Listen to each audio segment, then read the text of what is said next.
I let you jump in so we don't hold you up any longer than we need to.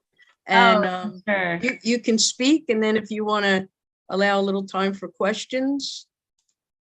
That sounds perfect. Yeah, thank you so much for the invitation, and my apologies for being a little late. I unfortunately did test positive for COVID this morning, so I am triple vaxxed, but unfortunately still, going through some of the crumminess that comes with COVID. So have been trying to rest as much as I can while also get work done, as being a Democrat in Florida, the work never stops, especially when it comes to issues impacting women's health. And so for those who don't know, my name is Eskamani. I come to you from District 47, the state legislature, which includes parts of Orlando, Winter Park, Belle Isle, and Edgewood. I flipped my seat in 2018 from red to blue and kept it in 2020. And I come from a working class background as the daughter of immigrants. Both of my parents grew up in Iran, but actually met each other in Orlando working at the same donut shop. So a true American love story. And all I ever knew growing up was hard work. My parents worked incredibly hard their entire lives. I was a witness to that. And my mom actually worked at fast food restaurants and Kmart. My dad went to UCF while he was a waiter, became an engineer on the weekdays, and then worked as a customer service representative at Walt Disney World on the weekends just to make ends meet. And unfortunately for me, as my family was trying to achieve the American dream, things really shook for us when my mom was diagnosed with cancer and passed away when I was 13 years old. So a lot of what I do every single day is grounded in her legacy and in uplifting the voices of women and girls who are often ignored and sidelined in the political process. And so part of my desire to serve is to provide that important perspective and to, of course, fight for policies that support the needs of every Floridian. And so what I champion are housing issues, public education, clean air, clean water, tackling climate change. I challenge corporate greed in everything that I do, and I'm proud to serve as the ranking member in the Ways and Means Committee, which is Florida's tax committee, alongside the Regulatory Reform Subcommittee, which deals with a lot of regulation issues to help our small businesses be successful. So I wear a lot of hats in the legislature. I try to champion every issue that's in front of me. But of course, many folks know that I worked at Planned Parenthood of Southwest and Central Florida before I ran for office. And so my Planned Parenthood story, like that of 1 in 5 American women, was as a patient. I was a Planned Parenthood patient when I was 18 years old because I had absence-only education in my schools and needed answers to fact-based, evidence-based, age-appropriate information. And so I walked into a Planned Parenthood Health Center by myself. I was super nervous. My first time ever accessing healthcare, as a young adult by myself. And I just left feeling so valued and affirmed, and had access to a method of contraception that was right for me. Now that brings me to the Florida legislature, which is not a place that is very affirming towards women and girls. And in fact, the Florida House has never had a woman speaker in its entire history. So when you walk into the Florida House chambers, it's surrounded by portraits of all the past speakers. You'll not see one woman up there. And indeed, so much of the policy agenda is driven by, especially this past session, culture wars. It was pretty much this competition of what group can we dunk on the most? Let's attack LGBTQ plus people. Oh, well, let's go ahead and attack Black and brown people and immigrants. Let's make it harder to vote. And of course, let's attack women and girls by banning abortion at 15 weeks and providing no exceptions for rape, incest, or human trafficking. And that is the bill that passed, House Bill 5. It is a bill the governor signed into law, and it is a bill that will be litigated by the ACLU within the coming weeks. Now, of course, when it comes to abortion, things are very challenging right now. I can't sugarcoat that as much as I wish I could. The Supreme Court of the United States is going to be making a decision on the Mississippi 15-week abortion ban. And if you listen to the oral arguments on December 1st of last year, it seems pretty clear that the majority of the justices are ready to allow for there to be pre-viability abortion bans. And we expect this decision from the Supreme Court of the United States to come out sometime in the summer, potentially late June. And then at the same time, I'm not sure if folks saw the article today from the Washington Post, but anti-abortion extremists are looking to ban abortion nationally. They want to do either a 15-week ban or even a 6-week ban nationally. And of course, they're asking all the Republican presidential candidates if they would support such an effort. And they're using it as a rallying cry to try to get out the vote on the right, and to essentially strip away our bodily autonomy for every person in the country. So with that said, talking about these issues become ever more important because we know that majority of Floridians agree that abortion should remain safe and legal. And I do think one of the reasons why Republicans went after 15 weeks instead of 6 weeks, which, a bill was filed for 6 weeks by Representative Webster Barnaby, but it was not prioritized by leadership. I think it's because they're trying to brand 15 weeks as being not a big deal. They're trying to pretend like it's not something to be worried about. It's very moderate. One of the Republican women referred to it as being a generous ban, which, I want to be clear that there's no such thing as a generous abortion ban. A ban is a ban. And of course, it impacts every person, but those who it will impact most harshly are going to be those who are low wealth, who can't afford to leave the state to access a procedure. It's going to be those who did not realize they were pregnant because they might be homeless or in a situation of abuse. And so when they realize they're pregnant, it could be after 15 weeks. It could be those folks who are trying to save money for the procedure, but then again, find themselves to be after 15 weeks when they have that money secured, or which is probably the most common circumstances for those who seek an abortion after 15 weeks is due to some sort of fetal abnormality where the pregnancy is no longer viable. And they wanted to become a parent, but they could not. And so these types of restrictions force people to have to make really difficult decisions, potentially leave the state. And of course, there's always the concern that there might be unsafe means to end a pregnancy when these bans are put into place. And so, what do we do about it? Again, I think it's so important that we educate everyday Floridians on this, that folks understand and see the point that decisions about someone's pregnancy, whether it's become a parent and raise a child or to choose adoption or to end that pregnancy, must remain between that person, their family, their doctor, and their faith, and not politicians.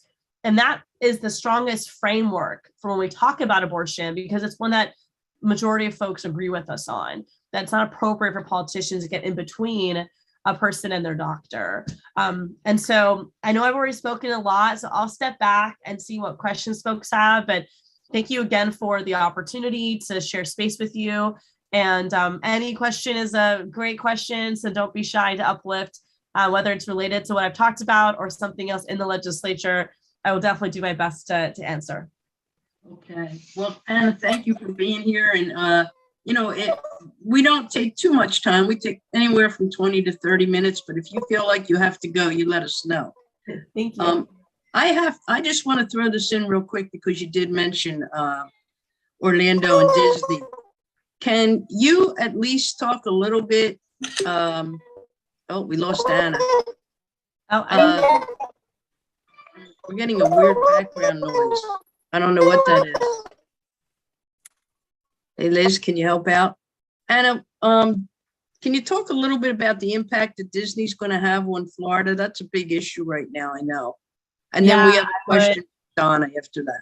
I would definitely love to talk more about the canceling of Reedy Creek, which is one of the legislative agenda items by the governor, who is continuously pursuing a petty, punitive, and performative approach to politics. So for those who don't know, Governor Ron DeSantis, in a last-minute move, amended a special session agenda that was already going to be bad. I mean, he was specifically seeking to erase 2 minority access seats in the congressional maps, which is going to be devastating, not just for civil rights and for voting rights, but of course, at a national scale, attempts to give Republicans a majority of the US House. And so no doubt his actions are unconstitutional. They're also against the Fair District amendments. But as if that wasn't bad enough, as we're driving to Tallahassee, the governor amends the special session order with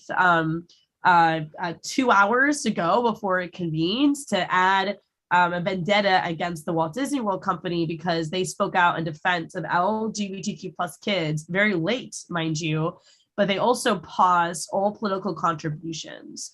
And so that made Governor DeSantis big mad. He's taken hundreds and thousands of dollars from Walt Disney World. In fact, in 2020, the Walt Disney Company made about $4.8 million in political contributions to Florida state candidates or organizations, and 80% went to Republicans. So 4.8 million and 80% went to Republicans. With that said, I've never taken a penny from Disney or any of the theme parks or most corporations, to be honest, because I run a campaign that operates on people. And so I like to be in a position where I can challenge corporations versus feel the pressure to abide by what they want, which we saw in the case of Florida Power and Light with the anti-rooftop solar bill, which I'm also happy to talk about. But back to the Reedy Creek situation. So Reedy Creek is a special taxing district the legislature created back in the 60s as part of the deal, if you will, for Disney to come to Florida. At the time, Disneyland was already built out, but Walt Disney was looking for his next vision. And the Reedy Creek special taxing district or special improvement district is essentially an economic development sector. It does give Disney unique taxing ability. They tax themselves at 13.5 mils to essentially fund their municipal operations there. Now, they cannot create their own laws. They have to follow state laws. They have to follow federal laws. But it does allow them to, for example, have their own fire department, which is specifically trained to respond to issues on the theme parks. They also have their own utility company that helps to pursue solar power, other types of diversification of energy production. And they also have their own permitting department. So instead of bogging down like the local counties permitting, they do it themselves, and they have even stronger building code criteria than the state does because they have so many more liabilities they're worried about. And so with that said, the governor's intention was to try to punish Disney, but it actually looks like what he did is a boom for Disney because Reedy Creek has about $1 billion in debt. And when you try to we try to eliminate a special district, the local governments hypothetically also have to absorb all the assets and liabilities. So now the question for us in Orange and Osceola County is, did you just put a new tax on us? Because now we have to pay back Disney's debt of $1 billion. And something else too is that, what Reedy Creek was paying in taxes, right? And again, it's Disney taxing itself an additional 13.5 mils. They still pay property taxes, and that goes towards schools and just the general revenue of the counties, right? And for the residential communities that are located in Reedy Creek, those are annexed to the respective counties. So any residential properties, they do pay impact fees and things like that. But Disney was taxing itself twice, basically. So now you've eliminated that second tax they were paying, which potentially means that we pay for their services. Now, one of the points Republicans have made is, well, the county can create a municipal services tax for that local area, which is true. However, the two cities there have to approve a municipal services taxing unit. And because of the state constitution, that is capped at 10 mils. So there's still 3.5 that we don't know where it would come from. And turns out what the governor did wasn't even legal. So now he's saying that, we have a plan, we're gonna fix this. I think it's really important for us to point out as much as possible how irresponsible this is and how it could actually lead to tax increases for us versus corporate accountability. And I actually filed 4 amendments to this bill. And one of them would be to close corporate tax loopholes through a policy called combined reporting. And of course, it was ruled out of order. And so, time and time again, when we do bring good policies that actually speak to what I thought the goal of this bill was, it's ruled out of order. And so another example of just, this really isn't about solving problems, it's about creating more problems. Thank you. That's a great explanation. I know Donna had her hand up. Donna, go ahead, please. Oh, Donna, hang on. You're coming out squeaky for some reason. You sound like Mickey Mouse. If she could take her video off, we might be able to hear her better. You want to try that, Donna? Close down your video and just talk. If that doesn't work, Her. you can put it in chat. No, that didn't help. I just wanted to tell everybody that I've put Anna's website for her campaign, AnnaForFlorida.com. Okay, Anna, I'm from thank you. Sebring, Florida. So, Okay, yeah. because people have asked for that. Did we lose her? Yeah. Okay, let her come back. Does anyone else have a question in the meantime? And then we'll get back to Donna. Hey Liz, can you go to gallery? Because now we have Kathy up there for some reason. No, it's what each of you, I don't have a spotlight on. So it's what each person has their own. Oh, view on. mine changed. I'm sorry. So if Changed yours by goes itself. to gallery. Okay. Yeah. All right, my mistake. All right, do we have any, I have other questions, but if we don't have any questions, I have other questions I can ask. Anna did say that she had to run out for, oh, there she is. Hi. I got it. Thank There you. she is. She had to I get do some want water. to read that Marcy Cohen did say to you, if you haven't been able to read chat or not, and I totally agree with Marcy. You are very impressive. And that's when she was also asking for your campaign information too. So Thank you very much. thank you, Kathy Harrington, for sharing that too. You are, it's exciting to have you with us today.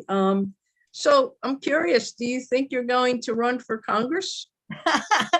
Well, a lot of people have encouraged me to run for many different positions. And so I'm always very flattered by that.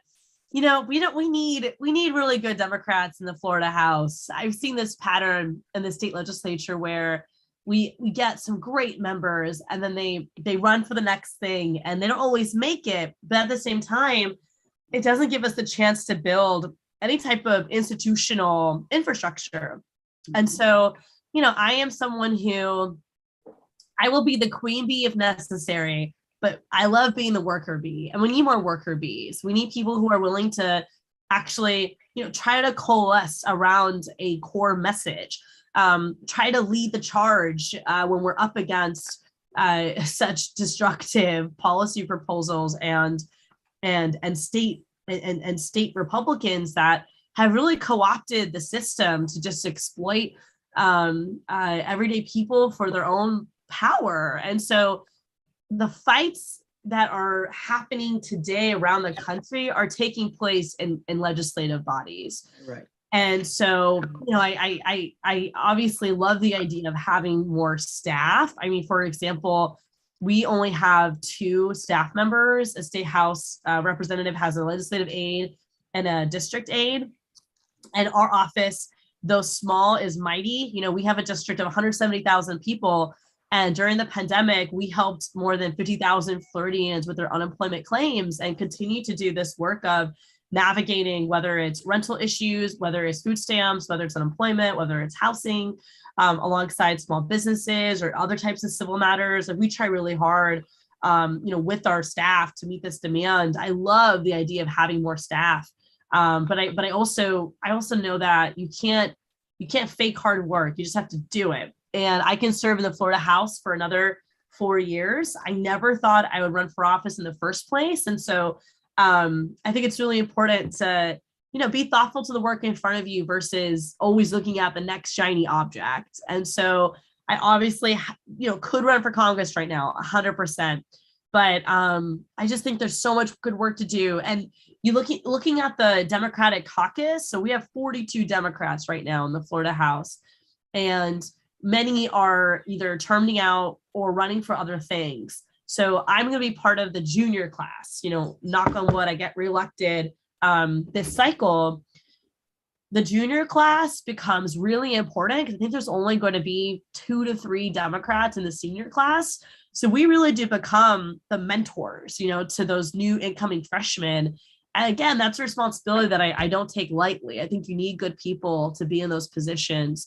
And so, we'll see what the future holds, but I think I'm in the right place, the right time. And candidly, I have a lot of other goals I need to finish in my professional work.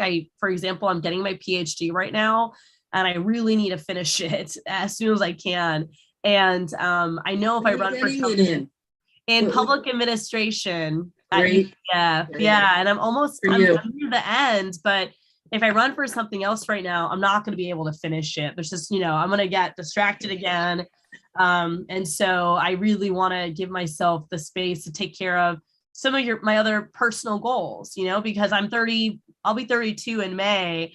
Again, I ran for office as a 27-year-old. I was saving for a house. I was doing all those things that 20 somethings are doing, and my life took a whole new trajectory out of urgency. I ran for office out of urgency. And so I'm in a place where I know we're continuing to do very good, impactful work, and we can keep doing that work. And then I can also try to give myself the capacity to, strengthen my own ability to be a stronger public servant by finishing my PhD, and continuing to learn issues. It's very humbling, to sit in a committee room and realize I don't know everything about this issue. Like right now, the biggest debate is that we're going back to Tallahassee for is also property insurance. And, to read about property insurance, it was so funny. Last week, we were supposed to do a virtual event with the state's insurance consumer advocate, Tasha Carter, but she canceled on us the day before. And so I looked at my team and I'm like, well, I don't really want to, cancel our event because it's such an important topic. So I ended up waking up really early the next day and putting together my own PowerPoint, about property insurance issues, and just presented it myself. And again, it's such a humbling experience to be able to say like, oh, I actually know, a lot about this, more than I did a year ago, and that's only because like of a commitment to actually learn versus just, be caught up in talking points, right? And I actually do want to learn and grow as a public servant. I don't look at this as a step ladder. I look at it as, something of true intent and true purpose for me. I have a question. You are a breath of fresh air, and we're happy that you're here. Marcy, hang on, because Donna had a question. Donna's back. So we'll let Donna and then Marcy, and then we're going to have to stop there. But Donna, Kathy has had her hand up as well. Kathy has had her hand up too. Does my voice work now? yes. It's okay. Yes. It's okay. It was only about, if I can't ask it, it's okay. So can I go ahead? Yeah, go ahead, Donna. Oh, okay. So my question is, if a state puts a ban on abortion for the whole country, would that automatically go in front of President Biden for a veto? And can a state override, like in Washington, we have abortion approved. So can Florida override Washington's laws? That doesn't make sense. So great question. It would be what the anti-abortion groups are trying to do is get Congress to pass a national abortion ban. And, hypothetically, they would probably do this in 2024, with the goal of a Republican presidential candidate committing to do that. So, if that were to ever happen, then states could potentially try to sue the federal government, states that have abortion access as part of their values, I suspect would sue the federal government over constitutionality. And so that would be another legal fight. But a state, it wouldn't be coming out of a state, right? It would be if Congress actually passed a bill and then the president were to sign it. Thank you. You're welcome. Marcy? Thank you. I would just like to ask if you can update us on the pushback against DeSantis's censorship of books, especially like I can't understand math books being censored because they portray children as gay. I mean, I just don't understand what's going on in that state because it's so crazy. I have to turn the page of a newspaper because Right. it gets sucked into that. But I'd like to know from your perspective, what is the pushback? Who is helping Florida, like the ACLU or any organization?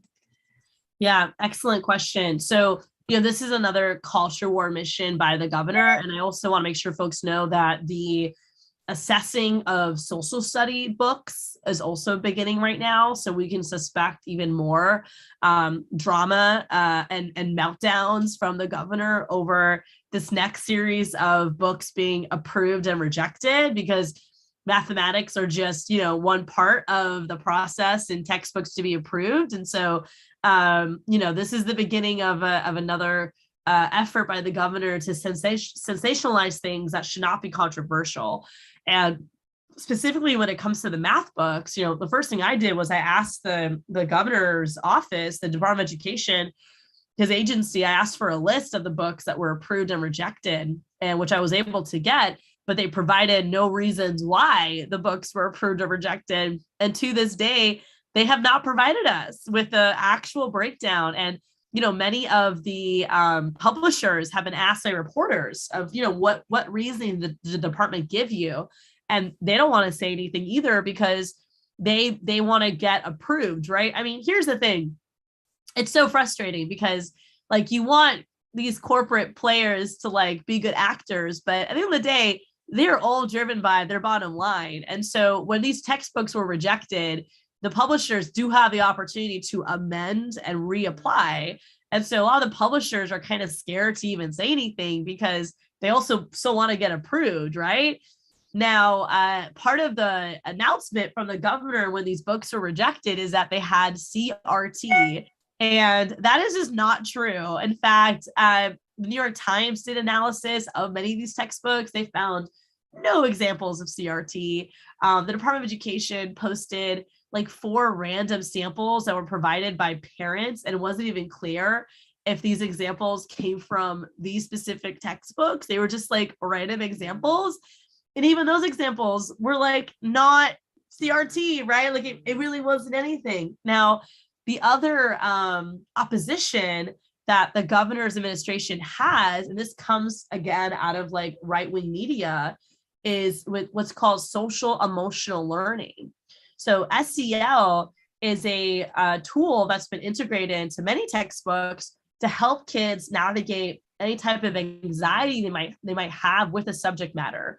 So for example, one of the textbooks that he rejected had a question for the students. It said, what is your math biography? So it's asking the student to describe what's your relationship with math? And the thought, is that helps an instructor better understand if this kid has a good relationship with math, or if they get nervous when they work with math, or do they not see the purpose in learning math? And so things like that are also being targeted by this administration. And again, I think it just speaks to how extreme, the governor's office has gotten when even trying to address a kid's anxiety with a subject matter has become controversial. And so that's kind of where we are. I posted an article on my Facebook page earlier this evening from the Tampa Bay Times. They did an analysis of some of these textbooks as well, but the department has not been transparent in why they rejected these books, and we cannot find any examples of CRT. And to be clear, I am sure that some of these textbooks do not fit the new BEST standards, right? Because the department did create a new assessment, new academic standards. But if that's the case, then you should just say that in your press release. The press release they had intentionally causes drama by saying CRT was one of the reasons why, and we don't even have examples of CRT in these books. Yeah. Thank you, Anna. I want to, Kathy had her hand up, Kathy Harrington, and then Wendy, and then we're going to have to stop there. Go ahead, Kathy. Okay, Anna, can you talk about the redistricting in Florida? Yeah, for sure. I'll keep the question simple, and because voter suppression is one of our big issues. Yeah, for sure. So every 10 years, right, with the US Census, you have the process of redistricting, which takes place at a state level, at a congressional level, and at a city and county and school board level as well. So In our state constitution, the congressional maps and the state legislative maps are drawn by the legislature, which I would argue is not a good process because you're basically allowing incumbents to draw these maps. But that is the process we have now. And something that Florida voters did do was put into place the Fair District Amendment about a decade ago that put specifically guardrails and saying that any legislative or congressional maps drawn cannot be drawn to benefit incumbents, and also have to protect the ability for communities of color to pick a candidate of their choice. And that's why when the legislature ignored these amendments and drew maps 10 years ago, there was a major lawsuit that went on for 4 to 5 years, and new maps were issued in the 2016 election cycle that also created these 2 minority access seats. Now, what the governor has done with the congressional maps, as I spoke to earlier, is he basically is asking for a lawsuit. He wants to essentially eliminate the Fair District Amendments by saying that the 14th Amendment supersedes the Fair District Amendments. Now, with that said, it's hard to know, these maps are clearly not constitutional. I mean, even just from a partisan breakdown, if we were to have elections today on the congressional maps that the governor drew with his own staff and the legislature approved, the breakdown would be 20 Republican seats and 8 Democratic seats. And then, it also eliminated 2 minority access seats. But the question is, will the judicial branch agree? And when will a decision be had? And I do suspect that these congressional maps will be the maps of the election cycle in November 2022, and it will be litigated, years down the road, and we might have to have new maps in 2024 or even 2026, just based on what happened in the last decade. Now, to the state legislative maps, those don't go to the governor. The state legislative maps for state Senate and state House, they go to the Florida State Supreme Court. And the Florida State Supreme Court is also much more conservative, and actually it's going to get even more conservative because one of the justices just retired 15 years before he needed to, by the way. So there's some speculation of why he retired, but that'll give the governor a 4th judicial appointment on the state Supreme Court.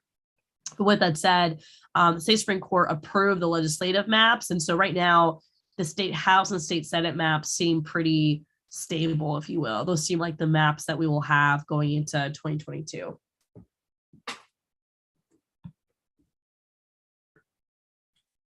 Sorry, I muted for a minute. Thank you, Anna. Okay, we're gonna have to get this done, but go ahead, Wendy, ask your question and we're gonna have to wrap up.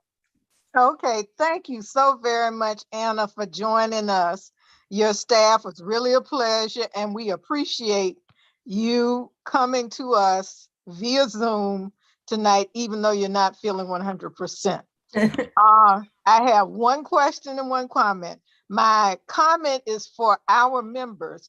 If you all would like for us to have a session on the breakdown of what comes under the state and what the state regulates versus what the federal government regulates, we can do that at another time. Because I think in this discussion, somebody got it a little mixed up about what is a state regulatory responsibility versus a federal responsibility. The second question I want to ask of you is that how much of a hold does Governor DeSantis have on this constantly shifting population in the state of Florida? Because it's amazing to me how he remains in office when the folks I know who are snowbirds and everybody that moves down there, they're fairly liberal. So I'm just curious about that, because I don't want him in office again.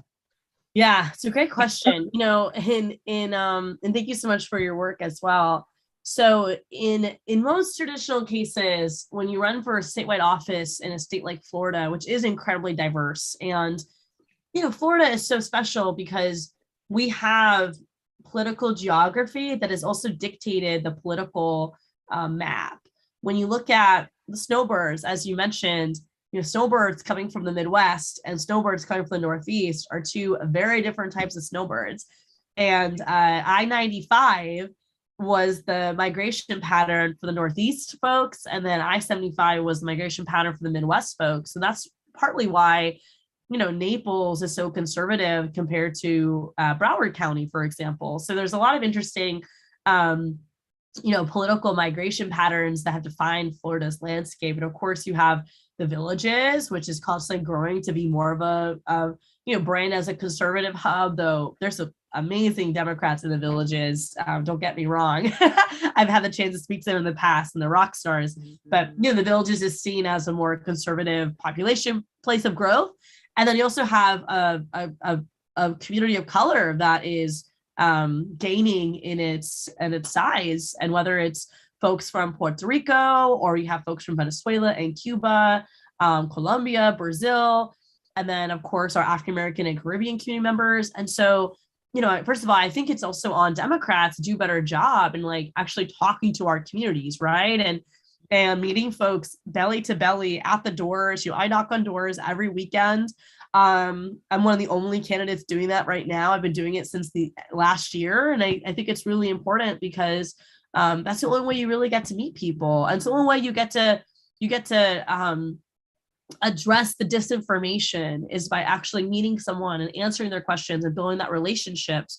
And especially among communities of color who are multilingual, there's a lot of just propaganda happening in Spanish, in Creole. And as the Democratic Party needs to do a better job, and I've tried to share resources, and I'm trying my best to be of support, but we have to be intentional in understanding that there's a lot of exploitation happening where folks are being fed information that is not accurate. And that's where you have the accusations of socialism and things like that among communities of color, where there really is no evidence to back that up. But, look at the map, the political map in 2020 and what happened in South Florida. Now, with that said, the earlier point I was going to make is that, in most cases, when you run statewide, you try to appeal to the middle, right? Because Florida is such a swing state. You try to apply to the middle. But I think what DeSantis is doing now is that he doesn't really care about the middle. His path to success, not only because he's running for president, so he needs to, appeal to the Iowa Republican caucus voters, but as long as he gets 51%, he's fine. I don't think he actually cares about the middle anymore. And that's kind of scary, because then the 49% are just, on your own, have to figure things out on your own, because this is not a representative governor. He does not, as long as he wins 51% of the vote, then he's fine. And the fact that Trump won 51% of the vote, I think, is giving him the confidence to basically be like Trump. And so it's also on us to help redefine the electorate and help get more folks registered to vote. There's 5 million people in Florida who are not registered to vote.